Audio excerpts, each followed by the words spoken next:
Hello, students. Today I will be taking John Galsworthy, and you have a drama called The Silver Box in your syllabus. So, today in this video, I would like to just throw a light on Galsworthy as a dramatist. Now, a writer is always the product of his age.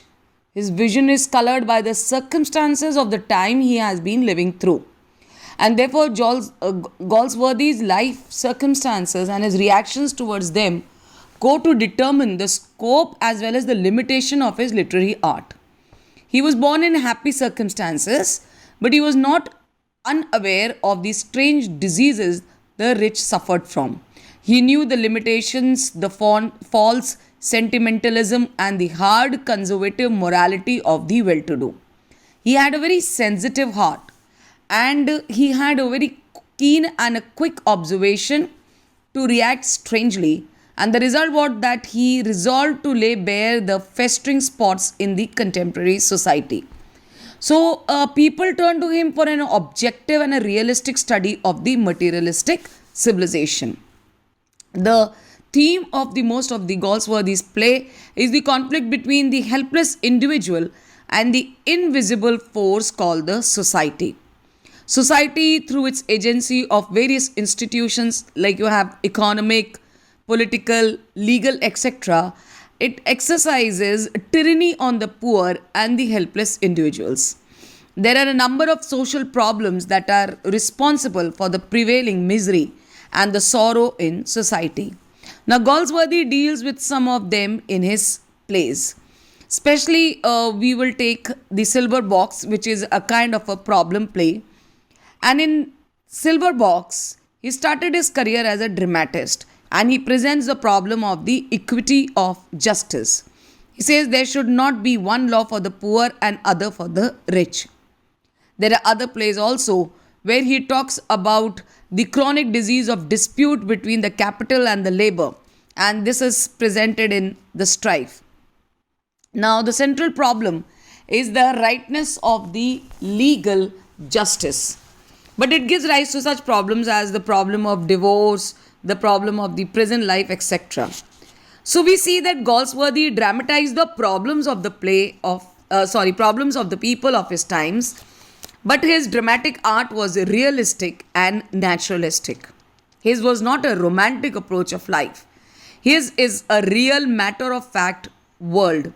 So therefore, Nicholl has rightly observed in his book British Drama, inverted commas open, it is not of Macbeths or Hamlets or Othellos that Galsworthy writes.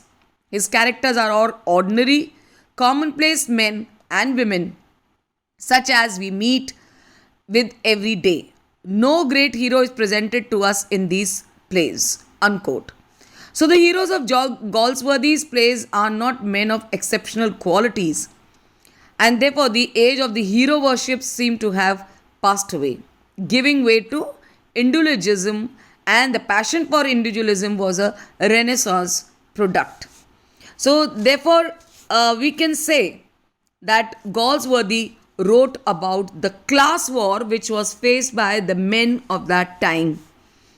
It was the creation of the 20th century social order. Now, let us also talk about Galsworthy's characters. His characters, though, are not sublime, but they are very grand in conception, and they arouse our true sympathy and pity. Many of his characters fail to appeal to us. They appear to be wooden, they appear to be lifeless, they are purposive and convincing, no doubt, but they are wanting, means they are lacking in that amplitude of living which reflects the entire personality. This is because of his excessive zeal for realism. And in order to penetrate deeper into the human hearts, Galsworthy talked only about the common man. So the plays of the Galsworthy, they seem to lack emotionalism, but they have a very profound depth of philosophy, which was also found in the plays of Shakespeare. Galsworthy's plays do not lack humor, but you cannot find Falstaff there or Sir Andrew. Okay, it is not a rollicking laughter. but there is irony in Galsworthy's plays. So we, instead of genuine humor, we can find some odd humor. Now, in the construction of the dialogue, Galsworthy is a master craftsman. His dramatic dialogue is in complete harmony with his characters. The characters speak their own tongue with a sense of economy.